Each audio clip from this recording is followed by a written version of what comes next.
And we are live. Hey, good evening, everyone. Dave Wilson of the Ring of Hire Show. Hey, listen, tonight, this is just a topic I've never talked about before, but I thought it'd be a great show. I have Sara and Greg of Fianacial Coaches. They're both financial coaches, and I know they're excited to talk tonight, aren't you? We're fired up, man. We're very excited. We're happy. All very excited. All right, everybody. We'll be right back after this video.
Now, Sara, what do you think, Sara?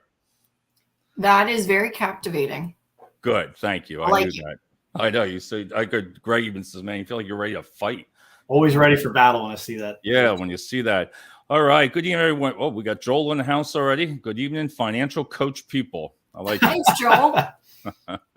I like that. Oh God, Gerprit, you're gonna make me say your name wrong. I know she's gonna yell at me. So, and then Joel's back. He said he's watching, studying for college right now. All right. This show is, like I said, I was talking to Sara and Greg before, is how many people just talk about money.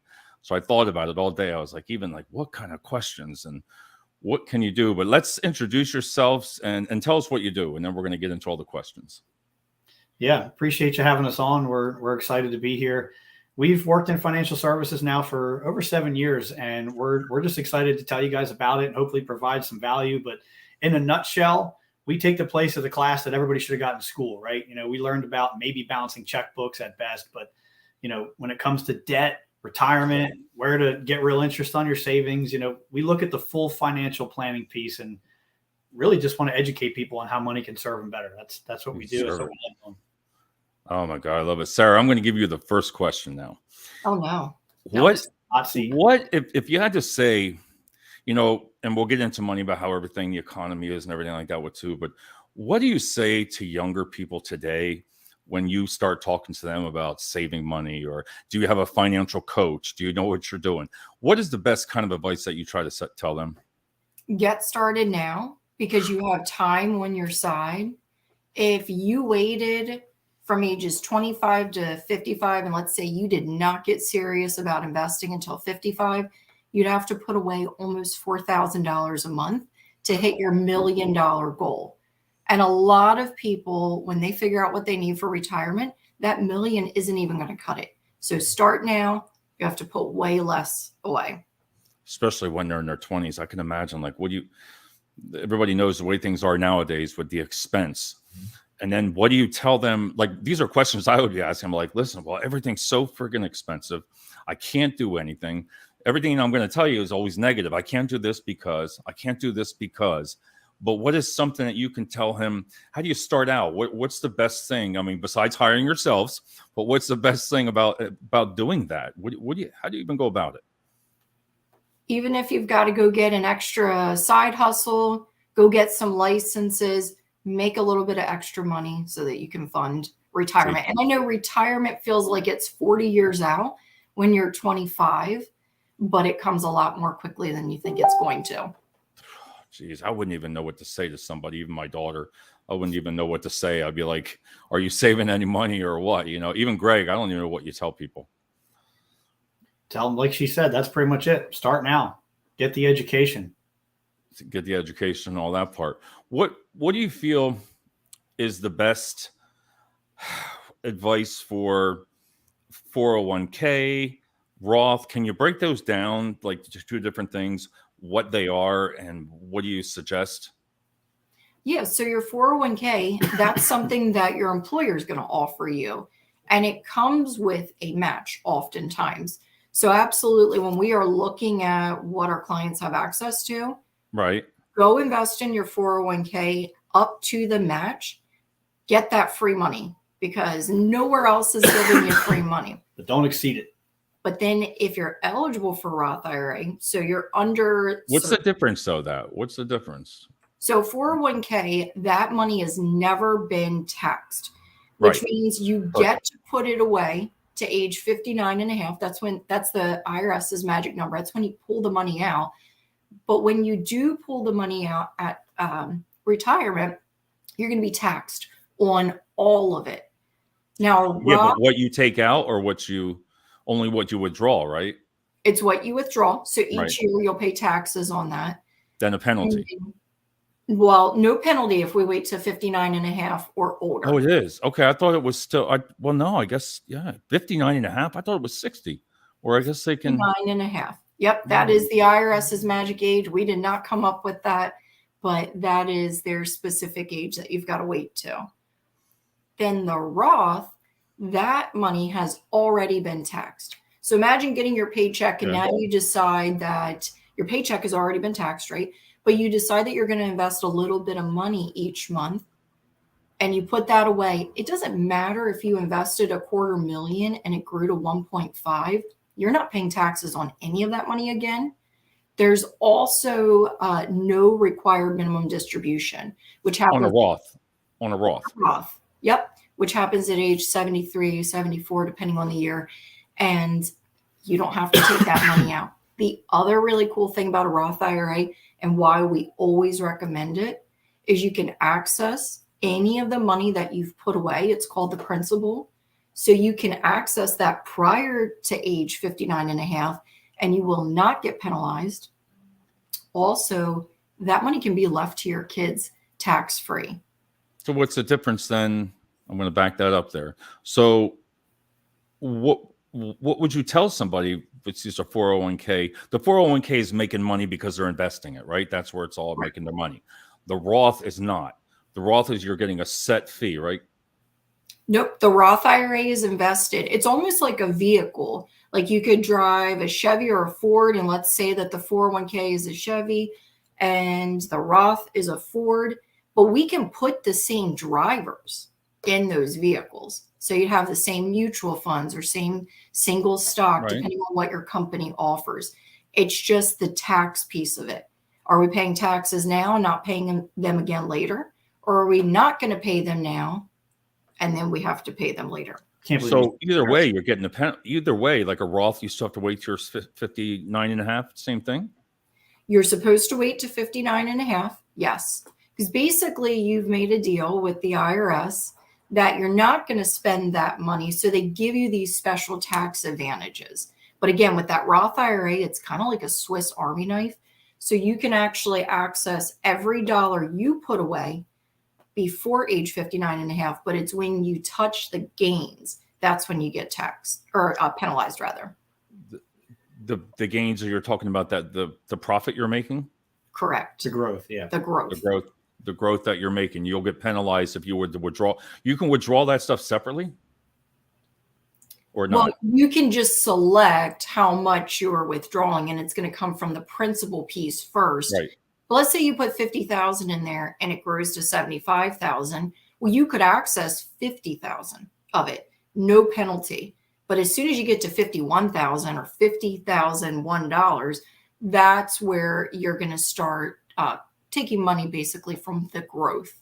So, Greg, if you have your employer with a 401k matching your money, and a lot of people I don't think they put enough emphasis in the training of people to what they need to be learned of a 401k, because it took me a while until you realize, I never would check the envelope, never.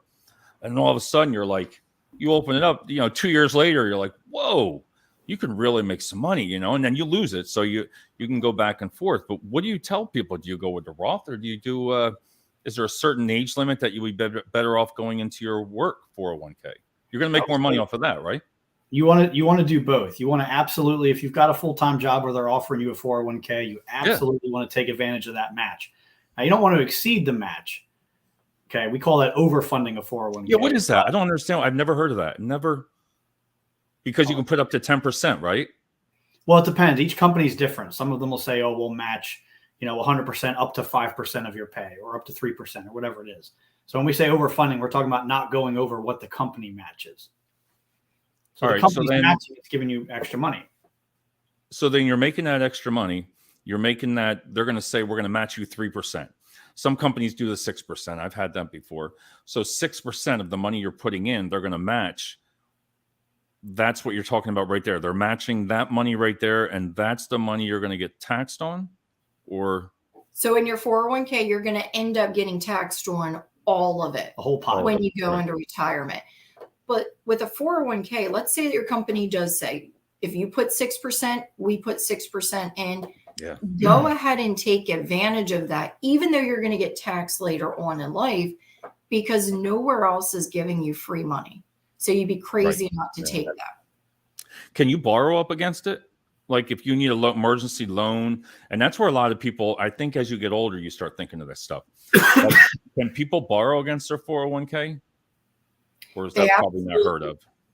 So, and I love that you brought this up, because that's one of the mistakes that we see that people make. And look, when you've got an emergency, you got to pull the money from somewhere if you have it. Right. But one of the key things that we focus on with our clients is making sure they've got an adequate emergency fund. So typically that's 3 to 6 months of income or expenses. They're usually the same, but 3 to 6 months put away for this emergency. Because what happens is when you take a 401k loan out, you've got to pay it back, and you're paying it back with interest. But that money has now been out of the market. And if you miss some of the best days in the market, that can make all the difference of what you have as your ending balance when you go to retire. See, that makes sense, because when I took it out for my Invisalign, it had to take $8,000. I wanted to pay for it. So I took that money out of my 401k, borrowed against it, because the company would allow us. And I was trying to think, why does a company like to do that? Does it do it just as a benefit to their employee?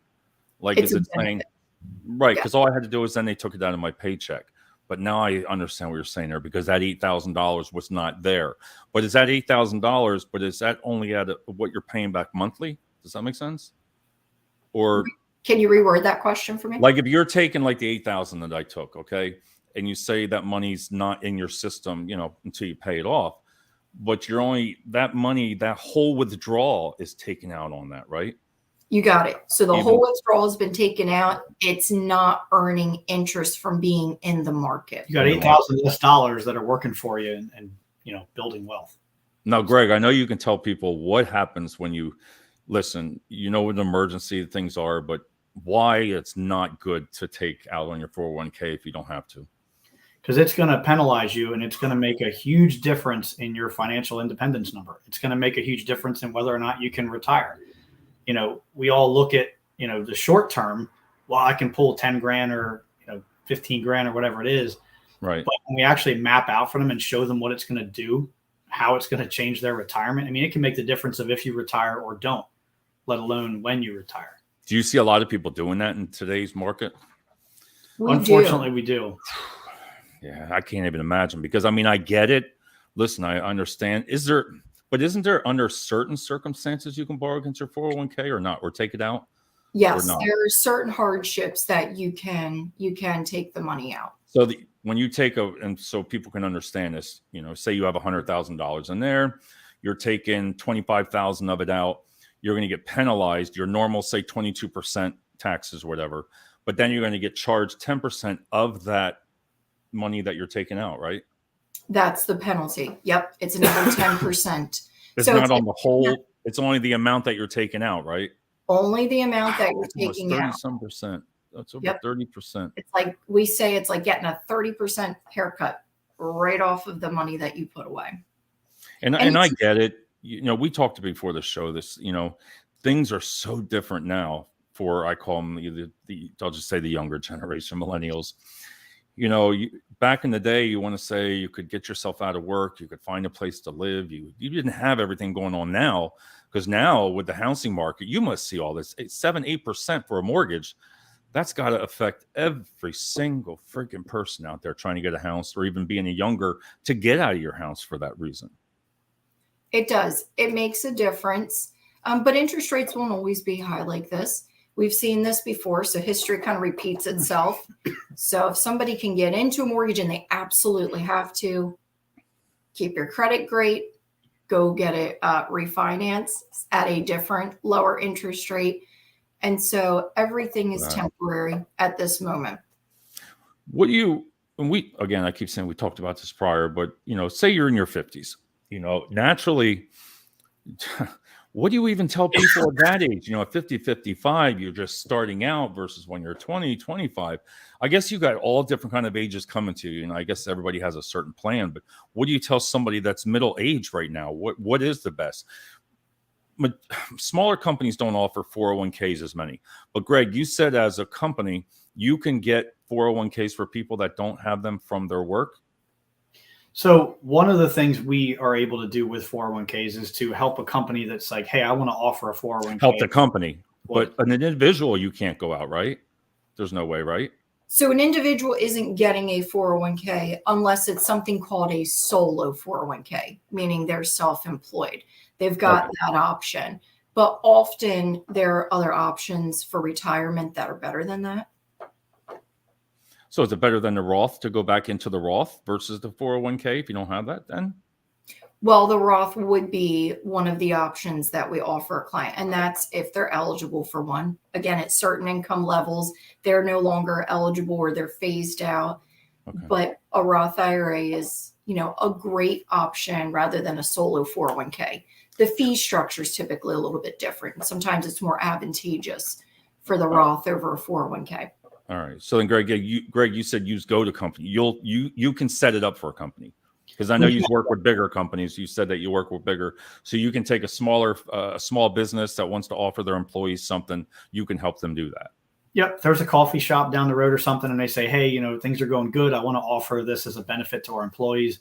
Let's get started. We're going to look at what their goals are, what they want to do, how many employees they have, all the factors, and we're going to give them some options, and we'll make some recommendations. But yeah, we can absolutely originate that, as well as move one. So if someone moves a company, like if you came and you were like, hey, I just left my full-time job, I had a 401k there, I don't know what to do with it, we're going to help them get that move right there. For them. So what do you tell people? That's happened to me. What I took is I put it right into the bank because I didn't know where I was going. I withdrew it, put it in an account, and then it was like 1% or something. I just waited because I didn't know when I was going to my next company what was going to happen. So then I was able to transfer that because I didn't have to pay any fees. I was able to take that and put that into the next company. So I keep going back to this, Sarah, because I'm still going to learn with this Roth. There's no difference in that, or that's probably what I put that money in, right? Well, let's say that you had a 401k. And by the way, a lot of people go to their bank when they've got a old retirement account through their employer. Right. So let's say that you've got that 401k and there's $50,000 in there. You wouldn't necessarily want to move it to a Roth initially because it has to stay there, right? Well, because you haven't paid the taxes on those $50,000 yet. All right. But you could slowly move it over to a Roth IRA. And here's how that may be of a benefit. Again, if we end up paying the taxes on that $50,000, you're not going to pay the taxes again on that principal or the growth. But if we just do that in one fell swoop and we move it right over to a Roth IRA, now you've got $50,000 of additional income that year. That's likely putting you into another tax bracket. We don't want you to pay more taxes than you have to. Taxes. So, and Greg, what do you tell people to explain about a 401k, what it means to where when you put $10,000 out of your check every year for a 401k, can you explain what happens there? It's going to go into their retirement, and it's one of the best tools that they can take advantage of. I think the most important thing, again, is take the match, but again, not overfunding it. If the employer is going to say, hey, we're going to do 100% up to 3%, we're going to tell them, okay, don't go over that 3%, because anything you do beyond that is not going to get matched. If you put in 10% of your paycheck and they're matching 3%, you have 7% of your paycheck you're putting in that they're not matching. And you can so what happens with that then? So you're going to lose more money, or you don't know? It could be Well, You're you're not- not necessarily going to lose, but you're not going Right. to get as good of a rate of return, or you're not going to get as much of a benefit as you could, right? Because if they're matching you up to 3%, and whatever 3% of your paycheck is, let's say that that's $100 a week or $200 a week. So they're Right. going to match that. But then when you exceed that percentage, now you're just throwing your dollars in and they're not matching you, when there's better options that you could do with that additional money. You could put it in a Roth IRA or things like that. Wow, that's different. I didn't even think about that. But then people don't realize too that, and correct me if I'm wrong, when you say you make $50,000 a year, 10,000 of that income that you're trying to save into a 401k, at the end of the year, you're only paying taxes on $40,000, right? Correct. Oh, thank So God I you- was right on that, because I've said that long enough. Because I'm thinking if that was wrong, I'm screwed. I'm like, oh my God. So that does go ahead. And so that there is a benefit to a certain tax bracket for people to look at that too, right? There is. And again, it's kind of how are we going to split this? Do you want the write-off now because you need that because you're getting nailed in taxes? Or do we need to just put a little bit there in order to get that match and then put the rest over into a Roth and get that tax benefit? So you don't get a write-off with the Roth, but it reflects later on down the road. So then what do you tell someone like myself for having a 14-year-old with a child that wants to go to college? So there's different programs that I believe that you can take a certain amount of money out right under a certain code to where you don't get taxed on that, the same thing. So yes, there are certain ways that you can pull money out of there. So if somebody comes to me and they say they want to send their kid to college, love it.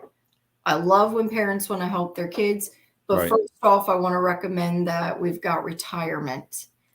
We're actually trending to hit retirement because kids can take a loan out. And no, student loans aren't the most fun thing to take out. But you helping your child go through college shouldn't mean you can't retire. So Look at I can tell you're in this business because I've heard that before, and a lot of people don't realize that. So walk us through that. So by doing that, yeah, you're right. Your benefit's gone. It's your retirement's gone. All because you think that they don't have to pay a 1% loan, right?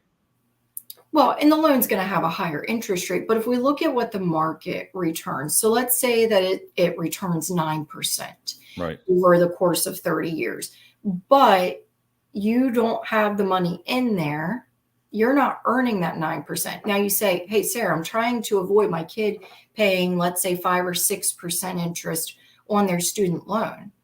Well, they'd be better off paying that interest than to miss out, because now there's been another opportunity that's missed. Instead of earning that 9%, we were just doing that to avoid the 6%. Not to mention, a lot of people make the mistake too. There's certain funds you can put, you can invest your money into that are specifically for your kid going to college. Right. The problem there is it sounds great on paper, but then when you get there, that's the only thing you can do with it. Right. So what if your kid wants to be an entrepreneur? They want to go open up a store, or they want to go into business, or whatever it is, right? They might not want to go to college. Now you've got a conflict. Oh, I know what you're saying. I never thought of it that way. So then what happens? You could lose them. I mean, you could lose a certain amount of money. You're just going to pay all the taxes on it now. So you don't lose the money, but if you're not using it for college traditionally, and they just changed this, but traditionally you would run into where you would get a penalty for them to take that money out. Now they allow. Oh, that's right, because you're not even going to be of age yet. You're right. You're not even of age yet to retire. Jesus. So now you can put that into an IRA, and that'll allow the money to be aside for your kids for their retirement. But again, if they don't leave that money alone, they're getting penalized to take it out. Jesus. Now I get it. I was like, oh my God. You must talk to people a lot about budgets. We were talking about like with checking, and I asked you, I was like, God, do the younger generation even know what writing checks is about? Does the younger generation even know how to balance a checkbook? Do they even, everybody uses the cash apps and all these different things. And I'm like, oh my God, like how do you even sit down? Do you have married couples reaching out to you, single people reaching out to like financial advisors? We sit with almost anyone, right? Whether you're, a single person or you've got a family with a bunch of kids, that's probably where we make the biggest difference. We sit with business owners and we just come up with a plan. We figure out where they're at and where they want to go. And we help connect the dots. Just to get there, to make them financially set. What do you talk about about other things we're bringing up about, the importance of life insurance? And I told you my story, how my parents made sure I had a life insurance policy when I was younger. There's different types of life insurances to where there's whole insurance, and it's whole insurance, and So no, the other one, there's what's that? term and whole life. That's the biggest kinds. And then there's also group life, which is what you have through your employer, which there's a lot of shortfalls and opportunities for improvement there. We meet with a lot of people that have all different kinds, right? And part of it is just, how does this work? I'm doing the right thing. I got a policy, and that's great. Absolutely commend people for putting something in place, right? That's an extremely important piece of your financial plan, is protecting your most valuable asset, which we say is your ability to make income, right? Right. You got a family, John and Mary, husband and wife. John passes away, and guess what? The income stops coming in, but the bills don't stop coming in, right? Right. Protecting your income is the purpose of life insurance. I think everybody's today protection is just, let's have what do you call that thing on Facebook where it's like, oh my God, you turn around, go fund me. I'm like, insurance policy. I'm sorry, I'm going to take heat for this, but I just feel that you should have life insurance. You're just going to pay for it. If you don't want to pay for it, you're not. I feel that should be just in your DNA, that you need to have that there, because you said it right. You have your children, you have your wife, your husband, Lord forbid, they're gone. You should have at least 2 to 3 years, I would say, comfortable to live after that. Because the price I pay, I know nobody's going to get at my age now, I always say, but do you recommend a whole when you're younger? Do you recommend policies like that versus, I hate going back and forth on age, but that seems to have a lot to do with it. Well, it does. And to the first point you just brought up, being in this business now for 7 years, we've seen clients either not get a policy in place and then pass away. Unfortunately, right. We've seen that. We've sat with people who didn't want to get a policy and they passed away. And that's the tragic reality of the things that we see. We've also seen people get policies in place and then cancel them and pass away. And that's another tragedy that it's unfortunate we come across those things. So getting in place is the most important thing. But when it comes to which one to have, most of the time for most families, a whole life policy is not appropriate. There are some circumstances where it is appropriate, but most of the time for most middle-class families, a term policy is far cheaper and they're going to have astronomically more coverage. Now, what's appealing about this idea of a whole life policy, and now they're spun as all these different things. They're called IULs. You hear this because it's making money, right? You're taking. Yeah. And it sounds great, right? A lot of the agents are saying, hey, look, you can have a savings component that you can access and you're going to have coverage, which sounds great. And there's all this new hype about be your own banker and all this stuff. And it's heartbreaking because it is not. It's all sizzle, no steak. It is not. So what's the purpose of a whole? What is, like, I know I have my term and we have another 2 terms. Now I know 2 wholes with Liberty Mutual. I know we have that. But I don't even know what the purpose of it is for. Is it because you can take more money? You have more money, like you can borrow against something again. You're still going to pay taxes, right, Sarah? It's the same thing, right? So the loan. All right. So This is how a cash value policy works. And that's your whole life, universal life, index, universal life. Part of it's life insurance. Right. Part of it is a savings or an investment component. Okay. Savings. The company just marries it together. So the idea is, hey, you're going to die one day. You need insurance your entire life. It's how it's sold. But while you are living, maybe you'll need that money. You might have an emergency. You could take the money out. It's just same thing. And it's a tax-free loan. The problem is the return within the savings piece is not very high. And when we figure out the math, clients always make out better by having a term policy, but then investing what we call the difference. Because like I was mentioning earlier, they are far more expensive. And there's some shortfalls that are really disturbing too. When you start this policy up for the first 2 to 5 years, sometimes you don't have anything going into the savings account. And we always ask people, you wouldn't go to a bank and put money in, and for the first few years, nothing goes in, right? No. Also, if you're going to borrow the money out of this savings account, you usually are going to pay it back in the form of a loan, and you're paying interest on it. Well, that interest goes to the insurance company. Why would you pay someone else interest on money you borrowed? It's your money, right? That's silly. There's so many shortfalls. And the worst one is when you die, the cash value dies with you. if I had a whole life policy and I passed away, she would not get the life insurance policy and the savings. It doesn't work that way. The insurance company keeps it. I'll be talking to you later on about that, because I'm going to be saying to myself, what the hell did I get myself into with that? I know what you're saying, though. It's out of the thousands of people that are going to watch this, there's going to be, statistically, there will be one or two that actually have a policy that does pay out. It's extremely rare and it's extremely expensive, but it does exist. So before somebody lights me up in the comments and says that, but 99% of the time, people believe it works that way, that they get both, and it does not. And it's gut wrenching to find. But rest assured, your life insurance is tax free. Still, it's one of the items that are still tax free, right? Right. For now, if they ever change that, wow, that would be what a change that would like bring back, because there's not much more, right, besides inheritance tax that you pay taxes, right? You do. I believe in inheritance. So with having a life insurance. Now, what happens when you have all that 401k and your significant other passes? No, it's naturally left to them. Like, it's left to them. So does that make it just goes the same thing as that person ages? It can't be taken out to a certain age? Well, there are certain instances where you could actually have access to that money. But again, if someone has a 401k and their significant other is not listed as the beneficiary, it goes to the beneficiary. So that's why it's so important to have all of your beneficiaries up to date. Even if you think your beneficiaries are up to date, it's good to check on that stuff once a year just to make sure, because that would be kind of devastating to the spouse if you had a parent or a sibling. Let's say you set that 401k up before you got married and it's going somewhere else where it was not necessarily intended to go.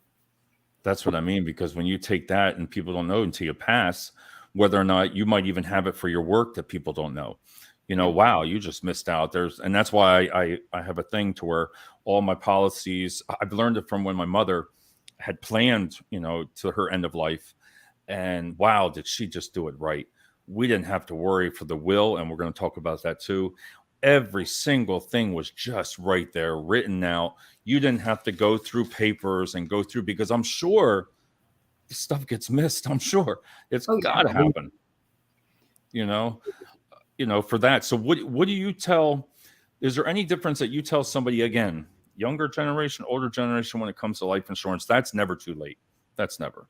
The expense is going to be higher, right? I mean, definitely.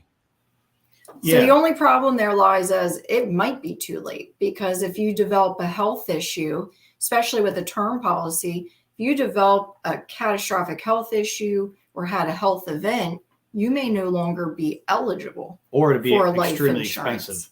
Expensive. Because like I told you, even though I only pay $30, right here it is, only $30 every 3 months. If I was to take that now, it would cost me $800 a month just to have it at my age. I'm like, what the hell just happened here? I'm like, why would I want to go out and spend $800 a month for life insurance? That's a lot of friggin' money. It is. It is. And one of the many reasons that we believe term is far superior is, say someone gets life insurance when they're 25, before they potentially develop any health issues, right? And they're younger. Right. So it's going to be very cheap. And it's going to cover them for exactly what it says, a term, a point of time. 20, 30, 40 years, right? Whatever it is that you get it for. But think about this. If you're getting coverage to pay for your final expenses, maybe pay off a mortgage, after you're, in your 60s, your kids are grown and your mortgage is paid off, why do you need a life insurance policy? You should have personal savings. You should have retirement. Your house should be paid off. Your debt should be lower. Your kids should be out. Why are you still paying for a life insurance policy, right? Because life insurance, we look at it like you're renting a pile of money until you own a pile of money. Because they keep asking me, am I satisfied with my plan? I'm like, I'm still alive. Why do you ask that? Like, are you happy with? I'm sure I'm great. I'm still alive, but I know what say that again, what you just said, because I get what you're saying. So when I turn 70 some, I shouldn't have to worry about dying to give that money away when I can use the money, right? Right. When you're older, right, in your 50s, 60s, 70s, your debt should be paid down. You don't have much debt. When you're younger, you've got young kids to take care of. Your responsibilities are higher. You've got a debt, probably a mortgage, right? But then when you're older, if we've done a good job, our kids are out of the house, right? Our house is paid down, if not paid off. We've got money saved up. So if we have a policy for $100,000 or $150,000, but we've built up savings in our retirement, why are we still paying for life insurance? The point is That's to what I have mean. the money, but if we've built the money, why are we renting the pile of money? We now own a pile of money, right? No, I didn't think of it that way. I know what you're saying there. See, so you handle. So if anybody needs life insurance, anything like that, you can take care of them.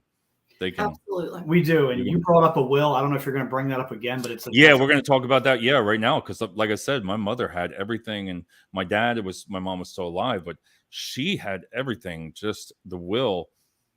What a mess is if you don't. Oh, absolutely. That I can't even imagine, because everything was all worked out. But wow, you learn about money and what people, when somebody passes, it's like, you got to be kidding me. What'd you just say? That's when everybody comes out. But how do you still see middle age, older without wills? Oh, absolutely. We do. And unfortunately, we lost Sarah's mother, and she didn't have a will. And we're still dealing with figuring out, her vehicle and her assets. And we see this stuff all the time if someone doesn't have a will. And typically people think a will costs them hundreds of dollars and it's going to take all this time. And, I'll give you a shameless plug. We help our clients get it done if they do it right. It costs about $38. And it's done by an attorney. It's not done by a guy in the back of a truck with a trench coat. It's done through right. I know. And you can get it done for so cheap, and it gives you peace of mind. In a lot of states are what's called a probate state. And a lot of people don't know this. Pennsylvania is a probate state. Okay. And what that means is if you don't have your final wishes written down, documented in your will, right, then the courthouse has one for you. So say we didn't have a will. We have 3 kids and we passed away. The courthouse decides where our kids go, right? No matter what family members we would have wanted that raise their hand and they're qualified and they want to take them, the courthouse decides. That's a terrifying thought as a parent. Yes. When it's so cheap and easy to get it in place. It's a non-negotiable, in my opinion. You've got to have a will. And I love that you said that, you understand the importance and have seen it. Again, Sarah, then you're talking about all that we've just been talking about, from the 401k, from the life insurance policies. God knows all the bills. Like when my mom, for some reason, I didn't have to worry about with Medicare and all that stuff. I didn't have to shield a lot of money, but I didn't have to worry about that. But even all those final things, like something happens to a family, what happens to the life insurance money then? So the courts decide, right? It comes down to it. Well, there would be a beneficiary listed on the life insurance policy. Okay. But here's kind of a scary piece of the puzzle too, is that your beneficiary needs to come forward. So if they didn't know there was a life insurance policy, even though the company might get wind of, hey, this person passed away, doesn't necessarily mean the insurance company is going to the beneficiary to pay out. They're waiting for the beneficiary to come. They're waiting on top of that. So, wow. Then you're talking. So I know I've asked a lot of questions tonight too, but people can come to yourselves and you would sit down, just give them a complete plan, sit down with them. I know that I like that financial coach. I like that name. That's, because like you said, all these things together, it individually it's something, but when you compile them all, I can't even imagine all that. Nope, go ahead. I was going to say, that's one of the biggest things that we see, right? And I think the plan is so important because you may have a mortgage through your bank. You've got your 401k through your work. You've got credit cards from another company. And we don't really typically see how all of that works together. That's what we do. We figure out all the pieces of the puzzle, how the debt affects you being able to become wealthy, how your investments are operating. Are they doing well for you? Are there better options out there? So we're looking at all the pieces of the puzzle. And I like that you said coach, and I like that you emphasized the word coach because, I would encourage people to think of it like this. It's not like man, I suck with money or I'm stupid, I need help. No, like if you're making $100,000 a year at your job, that's pretty good, right? But if your boss came and offered you 110, would you turn it down because 100 is good? No, you'd take more. Why not just do better? It doesn't mean you're doing bad. The best NBA players in the world, the best golfers, whatever, the best athletes have a coach, right? Or a mentor or a guide. And I think it's important to have someone in your corner that's looking at things and they're not emotionally attached to the money, looking at it from a professional and way. That makes total sense when you say it like that. Joel says, is it judgment free, Sarah? It is judgment free. We only judge you. We only judge Joel. Joel. Okay, now I get it. I thought it was like, because I was going to bring in the next part I want to hit is the everybody's favorite, and that is your credit report. That's got to affect a lot. Am I wrong? I mean, or I'm not glad so you brought much. What's that? Well, credit only matters if you're going into debt, right? Now I'm not saying like you should just let your credit score go on the wayside, right? But Right. credit matters when you're going to go into debt. So, of course, if you're looking to buy a home, buy a car, whatever, right? But when you're doing the right things and you're getting out of debt, part of what we help our clients do is what we call debt stack, and we get them out of debt more efficiently. Your credit's going to come up as a byproduct of that, right? And I don't want to be ruthless here, but it makes me laugh when I see all these people. They're like, "Oh, pay us all kinds of money. We're going to coach you to improve your credit." I'm like, just get out of debt and do the right things. Your credit's going to come up on the back end. Why? Right. Why do you need to pay someone to help you fix your credit and dive into it? If you're doing the right things, it's going to be a result of it. It's inevitable. But Sarah, I know you're going to say get another job and pay it down, right? Sarah's going to say get another. No, but you made sense when you said that before, because expense and debt has got to affect every single thing that we talked about tonight. Absolutely. It all comes around to the same thing. If you don't have the money, if I come to you and say, "Hey, Sarah, me and my wife are coming to see you, and we're $85,000 to $100,000 in debt. We need life insurance. We don't have a will. We don't have a financial coach or planner. What do I do?" So, do you give them advice of, do you want to try to get them out of debt first, besides doing all this, or how does that even work? If that makes sense. It does make sense. And I have found over the years, and this was even us years ago, thinking, well, let's put everything on pause until we get out of debt because we're drowning in this. Right. So non-negotiable life insurance first, because we do not get a do-over on that. And then we just talked about developing health issues, may even be ineligible, and getting that will in place. And then I'm going to work with my clients to make sure they have an emergency fund, because let's say that we take all the extra money and we throw it at a credit card. Right. And the emergency arises. So what do? Now we're swiping the credit card again. Or we're doing all those things and one of the spouses passes away, but you didn't have any life insurance. So now all that work you've done investing money, it's going to get sucked dry. So you have to do it in the right order. You must have to just take that down, because if not, for that reason right there, because one person leaves, now all of a sudden all that debt ain't going anywhere. If you're married, it's not going anywhere. So what do you tell? Do you say that's got to be a hard, I guess, and you're used to it, but that's your job to tell us how we're wrong or what we need to do, or you got to give some advice too. I mean, it's got to be like, hey, listen, this is just a plan, but there is something at the end that can help. Well, we don't tell people they're wrong. Yeah. Right. But you just rip the Band-Aid off. You're wrong. I know you won't see. You'll word it differently, though. You got to word that. You must have to word that differently, because that's a serious, like, even talking about tonight, I think my blood pressure's up.